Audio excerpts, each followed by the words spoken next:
Godt. Op med batterien, jeg kan også sætte forklaring, hvordan man løber ikke bare blot, men løber igen, hvis du kan. Undskyld.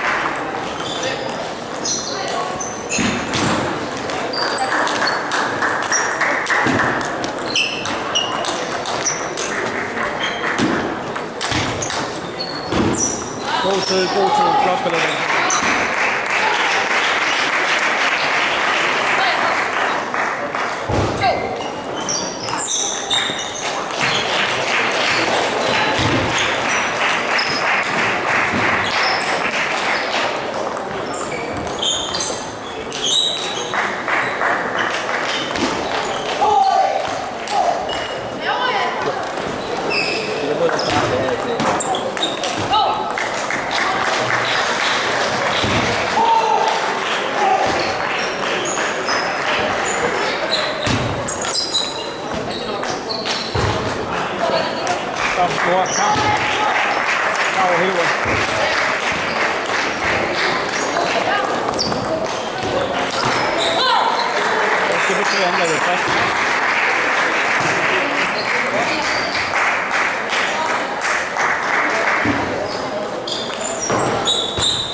Godt så.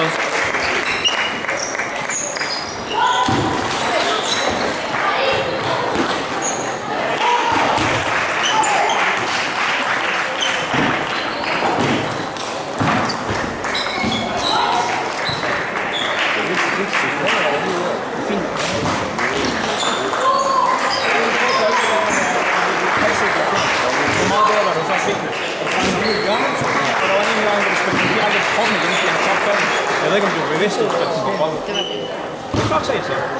Så var der lige den der, hvor du trækker et ekstra gang. Det bliver langt, så ser du ham ikke. Det er jo ikke afgørende. Der skal du bare lave en åbning, som han skal løbe i til uden der. Og så skal du være klar på opfølgning om det, så bliver blot tryk eller løbe igen. Men du må ikke blive for passiv og i forhold til sådan noget. Medmindre han forærer dig farten, så du bare kan komme til at løbe. Han får noget over.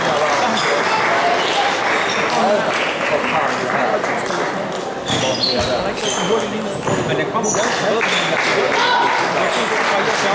så han ikke helt kan bare stille langt i afholdet. Det er jo det, vi prøver til at udlede sig. Så det er vigtigt, at vi ser, om man kommer ud. Rigtig godt. Så er der stærkt på det.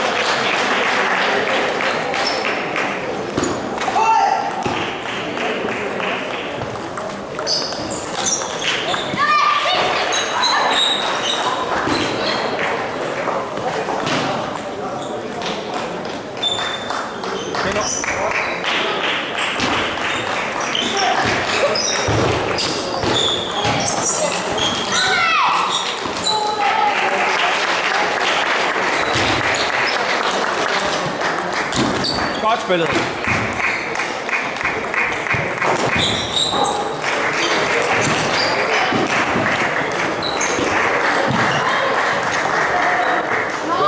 Godt.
Okay.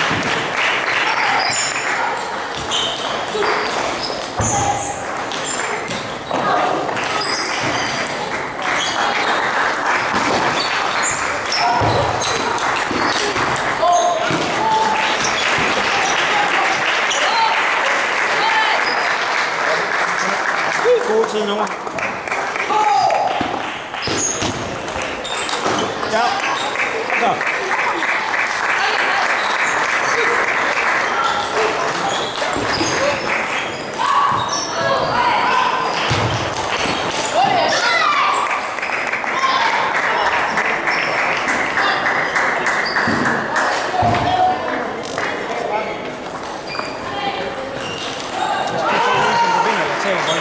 Skynder dig lidt. Fordi det der med at 100% fejl. Hvis du spiller en super god bold, og så går du kun en halv rundt ind, så kan du spille retten i stedet for, og så spille den safe, og så komme tilbage til midten. Så kan man stå i midten, og gå halv rundt i hjørnet og kigger. Kom tilbage, det er ikke hele tiden midten. Okay. Og så går klar til de server, der er nu. Den kommer på et tidspunkt. Ja, og så kan du spille, så du ikke spiller en blødt op i midten, som vi gør på første åbning. Så blødt langt i midten, nej, og så skal den være kort og flad. Eller op i midten.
Og ikke kommer til at strække dig, det synes jeg heller ikke, du gør. Du må bare ikke låse benene eller sådan noget. Det er vigtigt, du er oppe efter du har spillet natur, spiller hårdt, spiller skidt, det er ikke så vigtigt. Du må bare ikke gå for tidligt ind på et overskud, så og stikke dig, så du går for langt. Og så skynder dig lidt og saver det næste, du skal ikke arbejde. Du spiller fint på den her plan. Der var lige den der åbning til at starte med. Lødt op, langt i foran. Gør han er klart. Det er ikke rigtigt. Han snakker om det baghånd åbner, som han siger, næsten skal spille over i din baghånd. Men der er hurtigt, ikke i midten. God tid med bolden.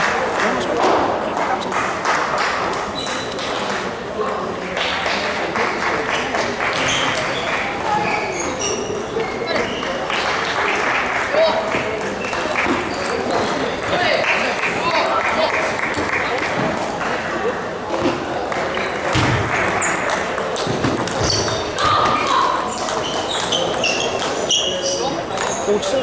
Hold fast i bolden. Så ind og spille igen.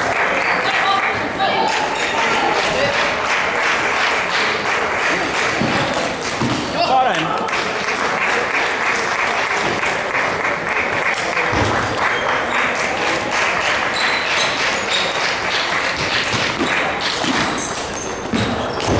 Godt nu.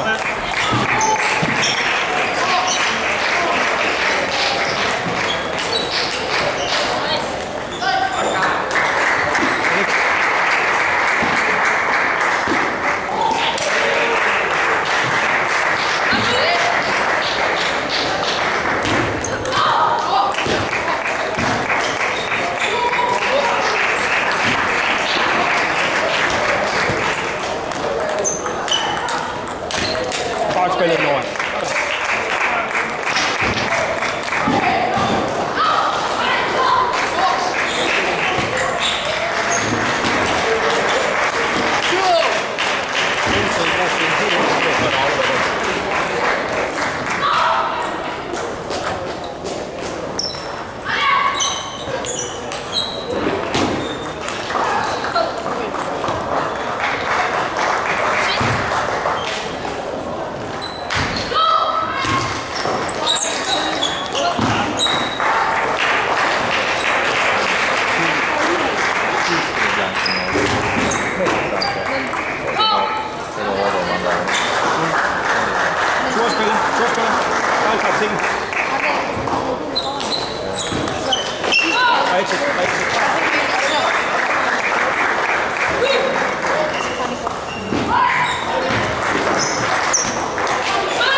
Vender på returen.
Spil på serven.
Så tænker du på 7-1. Okay, jeg skal ikke blive ved, som jeg gjorde til 7 minutter, så jeg holder bare igen. Nu håber jeg, at han laver en masse nogen fejl. Så skal vi stoppe. Så skal du ellers ikke tage programmet. Men du spiller ikke, så det der er ulen. Nu ligger du en retur dernede. Så den næste bold, så spiller du samme sted igen. Vi er blevet enige om, han skal flyttes. Ja, det kan jeg ikke forstå. Og det står så lidt, når du så endelig vælger at lukke nu her til sidst, så sådan, du venter på, at bolden kommer til dig, så det bliver sådan et alibi. Det bliver stadigvæk et løft. Det er ikke der, der ligger tryk på ham. Det er fordi, jeg ikke kan det, så jeg tør ikke spille. Men det er jo så det, du skal lære i den her situation. 7-0 åbenbart, ikke? Det var lige før, det var ved at fejle, der står 6-6. Nu handler det om at være klar fra start, ikke få en skidt start. Omstillet. Det er ligegyldigt, hvad der er sket i selv. Du kan også have vundet, du skal stadigvæk vinde 6. Men det handler om. Du har ikke vundet kampen, hvis du har vundet det, så er det alligevel. Så du skal ud og præstere alligevel. Prøv her. Han gik ind og var lidt mere aggressiv på nogle af dem. Og der stod du bare sådan lidt, skal. Altså, du må tage en beslutning, jeg må ikke blive det der midt imellem. Og så dem der er meget skole, der skal arbejde på. Du skal ikke forvente, du skal lave en vinder på en underskole. Hvis du stikker dem derud, fint nok. Altså husk, den næste, hvis han kommer med en åbning, så skal han flyttes. Han skal fyldes hele tiden. Og det må ikke være det der med, at kommer til at få meget baghold. Det er der. Det skal også støtte. Den helt højde for at se, at man også gør det, og så kan du støtte op. Det du gjorde med de to andre, det er bare, at du ventede til han rykkede til en side. Du er stresset, og du tror, du synes, det er ikke nødvendigt. Vær rolig i dag.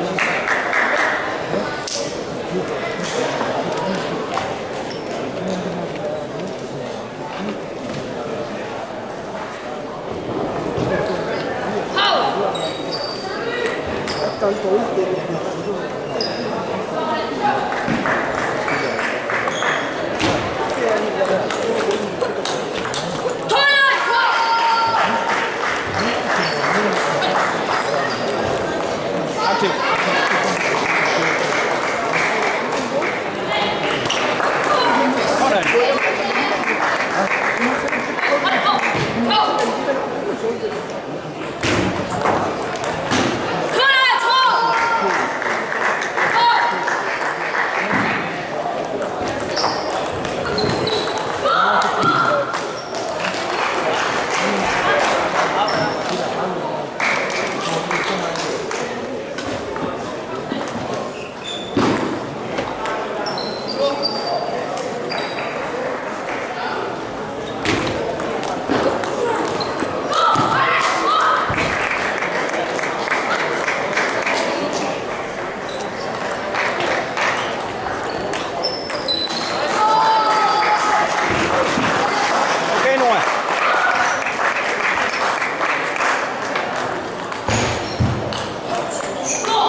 Noah.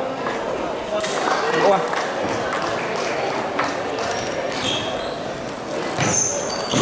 Okay. Folk for det, så man spiller en god retur på dig. Så kommer du lidt for sent, men så vælger du en løs langsomt. Det er måske bedre, at du får spillet kort igen. Det der løs langsomt, når han får initiativ og rykker dig på, man vinder hen de fleste dage. Det sidste her, hvor du får blokket så bliver det lidt passivt over i baghånden, fordi du skynder dig frem, du kommer for tidligt frem. Du kan godt vente lidt på, at den kommer ud til dig, og så kan du måske gøre mere ved det, eller spille en retning, fordi den går til sent. Pas på, kom for tidligt ind og blok, bare for at blokke, fordi du er jo ikke en vinderblok mod ham, kan han få dygtig til nogen, der går måske 1 eller 2 år siden. Det handler om at være tålmodig, spille konventet på den. Men så husk at få benene med over. Du kan måske bounce det så højt på bordet, at den er højere nethøjde, at du kan gøre det lidt. Men ikke gør det, så det er en god side med alle. Og så det der ryggen, det går for hurtigt. Spiller han den på hurtigt kort på tur, så skal du selvfølgelig ind til, at man ser, om du ikke kan bevare overblik og spille kort igen, eller helt ned i baghånden. Så kæmper.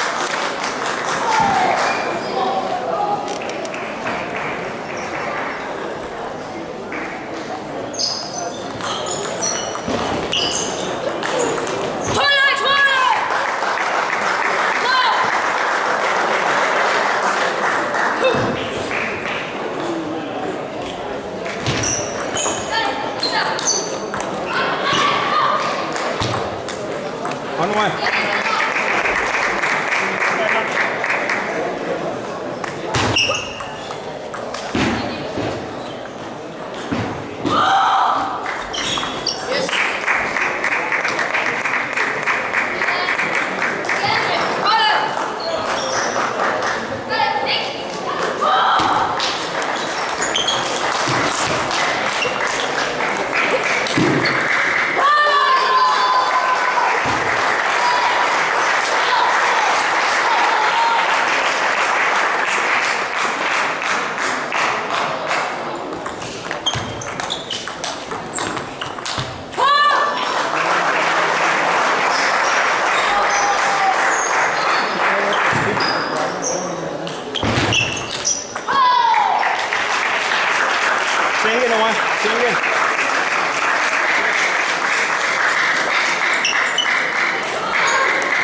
starter vi næste runde. På bord nummer 1 spiller Mads Starko mod David Heinik fra Amager på bord nummer 1. Dommer er Josefine Håkesen. Bord nummer 2. Albert Voldsberg fra Hillerød mod Valdemar Bukvang fra Slagelse. På bord nummer 2. Dommer Emilia Søster. Bord nummer 3. Oliver Bensen fra Hvidovre mod Rasmus Baslev Larsen fra Viby. På bord nummer 3. Dommer Anne Christine. Bord nummer 4. Sanole Stefaniskas fra Hillerød mod Laus Ravn Johansen fra Siso. På bord nummer 4. Dommer Josefine Christensen. Bord nummer 5. Oliver Kramer fra Hillerød mod Simon Monebjerg fra Triton. Det var bord nummer 5. Dommer er Maria Andersen. Bord nummer 6. Kasper Møller fra Virum Sogn mod Ruben Christensen.